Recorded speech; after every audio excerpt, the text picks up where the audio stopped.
कि हम जैसे वो फ़ोन के अंदर व्हाट्सएप चलाते हैं वैसे ही हम कंप्यूटर के अंदर भी चला सकते हैं। चाहे वो लैपटॉप हो चाहे डेस्कटॉप हो, किसी चीज़ में भी आप व्हाट्सएप चला सकते हैं। क्या विश्वास नहीं हो रहा है? तो चलो आओ देखते हैं, आपको ट्यूटोरियल पूरा समझाता हूँ स्टेप बाय स्टेप। और हम ओपन करें, ऊपर टाइप करेंगे हम web.whatsapp.com, जैसे कि नीचे लिखा हुआ है web.whatsapp.com। लिखने के बाद टाइप एंटर मारेंगे। अभी लोडिंग हो रहा है, लोडिंग होने के बाद सामने आ जाएगा। इसके बाद क्या करेंगे, हम अपना व्हाट्सअप खोलेंगे। व्हाट्सअप खोलने के बाद ऊपर ऑप्शन में जाएंगे।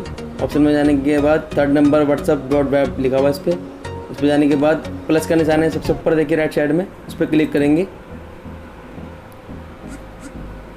क्लिक करने के बाद ये देखिए बारकोड जो दिख रहा था हमारे सिस्टम के अंदर, उसको स्कैन करेंगे मोबाइल से। ये देखो स्कैन होने के बाद हमारी कंप्यूटर के अंदर भी हमारा व्हाट्सएप चालू हो जाएगा। ये देखो ये हमारे मोबाइल की स्क्रीन खुल गई है पूरी। ये देखिए जिसको भी मैसेज भेजेंगे यहीं से भेज सकते हैं हम। देखो ये मोबाइल सिस्टम हमारा है।